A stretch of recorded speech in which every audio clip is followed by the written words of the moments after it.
You don't need more motivation. That's what people keep telling you, but it's not true. If motivation already worked, you'd already be where you wanted to be. The real problem isn't your effort, it's about what you're feeding your mind every day. Most people scroll for hours, but they don't learn anything to help them grow. That's where reading comes in. Reading isn't just about books, it's about building better thinking habits, having better focus, and building a better life. And in this video, I will show you why this one habit can change everything for you. So, topic number one of why reading will change things for you is new knowledge. Every time you read something new, you're gaining new knowledge, which allows you to have higher level conversations. Now, I'm sure you sat there at work many a times and your co-workers talking to you about something that you don't care about or doesn't matter at all. The newest makeup or the gossip of celebrities that you don't really care for. So by reading, you actually learn to have more intentional and meaningful conversation. So that would look like you talking about dreams that you're aspiring to achieve or goals that you want to achieve by the end of the year or in your lifetime. And rather than you always talking about the newest meme or a funny video you found out about, you can now start talking about what actually matters to you as a person and to the person on the other end of the conversation. Another thing that I like about reading is you have access to more complex topics. So if you read things in the self improvement field, you'll come across a lot of complex ideas or more thought provoking ideas than you would elsewhere. And the moment that you have access to conversations like that, you can do a couple of things. If you're speaking to someone that's already been on the self improvement journey longer than you guys now have something interesting to talk about. Because if they're further ahead of you, the chances are that they've probably got complex ideas to share back to you. But what you've read and what they've read, although it's still self improvement, might be in different directions. Yours might be more understanding the psychology of people, whereas theirs might be everything to do with money and how to make money. So you're now able to exchange complex topics with other individuals. But also, by learning more complex topics, you can now teach things to people that aren't knowledgeable or that were in your situation before. So, say for example, you've just read a book about how to be better at communicating or empathetic to your partner. You might have a friend called Callum, and Callum and his partner are now going through an argument, and he comes to you for some advice. You've luckily just read something that gives you something to teach him with. So you can now turn around and say to him, "Ah, I read this in a book. Maybe give this a try." And it turns out that it works. And he's going to be like, "Oh, where did you get that information from?" And obviously now you can turn around and say that you learn it from reading. And another thing is that by reading, you're actually teaching your brain. And I don't just mean it in the sense of like you're learning something new, you're actually rewiring your brain through something called neuroplasticity.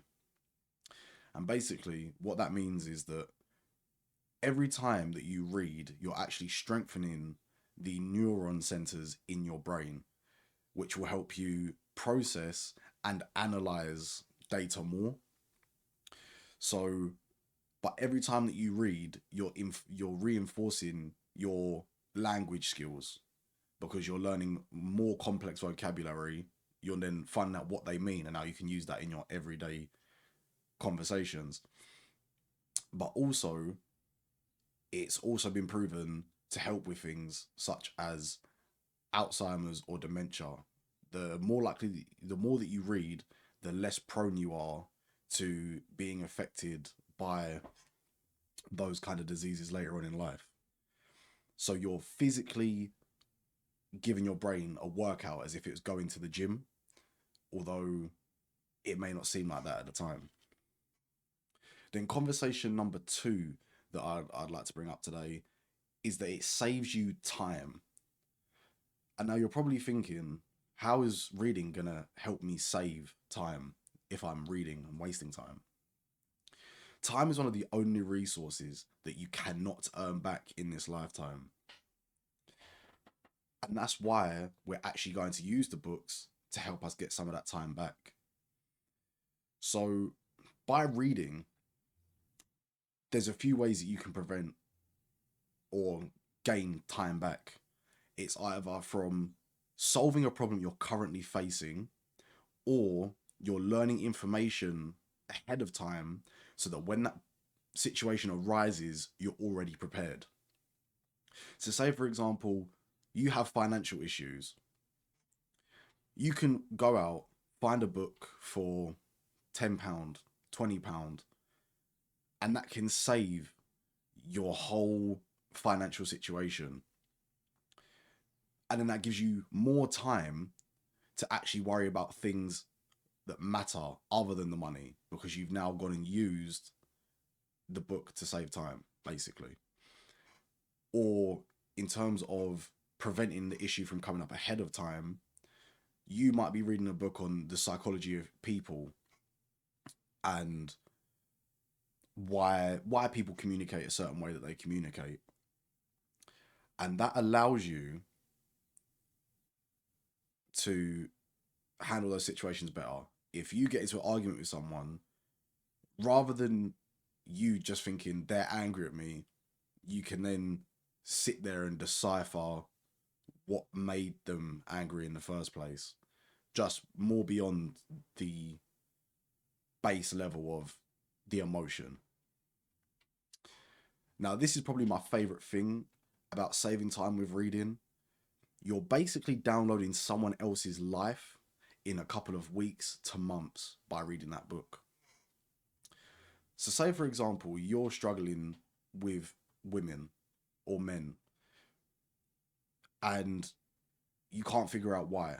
Rather than you going out into the world and having to do trial and error yourself, if you just go and get a book that someone's made on how to increase your chances in the romantic field, then you're essentially downloading what took them, let's say, 25 years to master in their life. If you read that book in a month, you've downloaded 25 years worth of knowledge in a fraction of the time, and you can now go and apply that to the real world. So I like to think of this as you are the sum of the content that you have consumed. So say your five authors all focus on understanding people and emotions, then you'll very likely be better at being empathetic or emotionally intelligent than most other people because you're consuming so much content that you're able to think beyond just the surface level and thinking that, oh, they're just angry because I did something they didn't like, when well and truly you might have triggered something in them that has been dormant for a long time. And finally, with saving time, books that teach you about psychology also tend to teach you about pattern recognition. And the thing that's interesting about pattern recognition is that it's not just a one-time thing. Once you learn it, you can infinitely use it for the rest of your lifetime.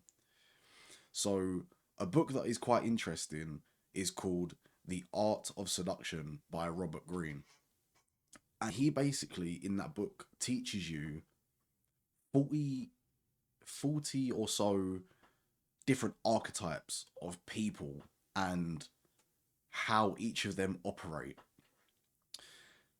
And the one that sticks out to me the most is called the Siren. Now, the Siren is basically a person who always gives you hope that you'll be able to get with them, but they'll never let you lock them down in a serious relationship. Now, you would, through trial and error, you would have to figure out what the reason for that is. Whereas by reading that book, you understand the psychology of those people, and you also now know how to maneuver with them. So let's say you've now met a girl on a night out and she's giving you signs that she's a siren.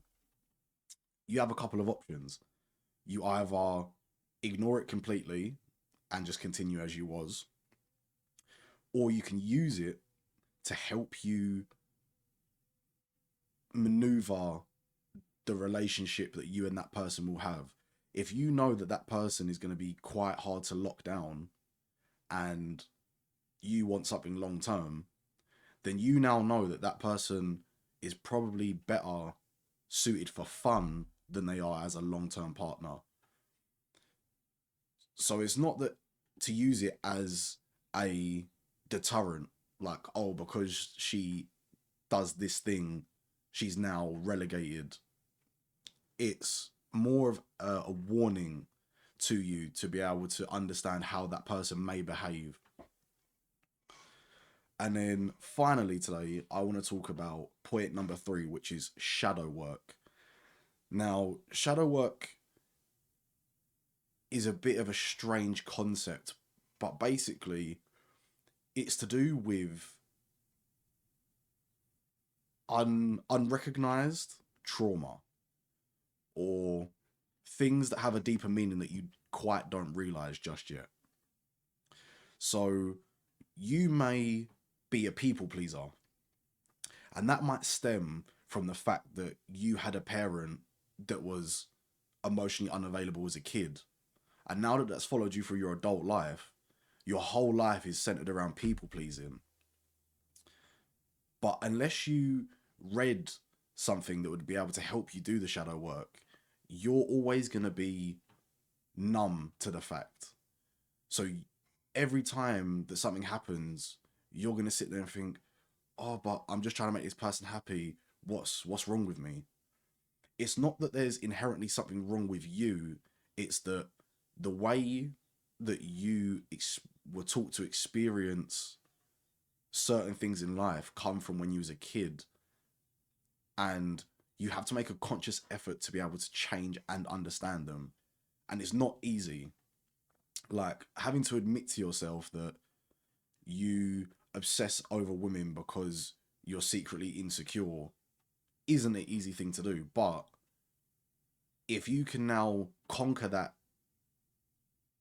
problem, that trauma, then it will make life so much easier for you, because rather than chasing people's validation, you'll be able to heal yourself. And then when you then try to handle any of the situations going forwards, you're coming at it from a more neutral place rather than constantly just people pleasing. And then number 2 for the shadow work is your openness and perspectives to new ideas.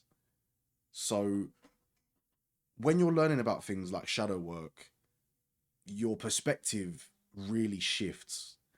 Everything that you think was just a small surface level thing secretly has a deeper level of meaning and understanding that you haven't yet figured out. So it makes you more open to just new ideas and possibilities in general. You're more likely to welcome criticism and actually use it constructively to better yourself rather than taking it as a personal attack, because you know that you're already working on things like that. So now when someone comes to you and they say something like, oh, I feel like you put on a show and really you're just hiding behind a mask. You're not going to take that as an attack now, because you'll see it as, oh, maybe there is some truth to that. So it helps with your openness and perspectives, which I think is very important in this life, as you should be committed to being a forever learner. You should always be trying to evolve and develop as a person every day if you can. And finally, it helps you figure out what matters to you in life. Now, you might think, how is flipping some pages going to help me figure out what matters in this life?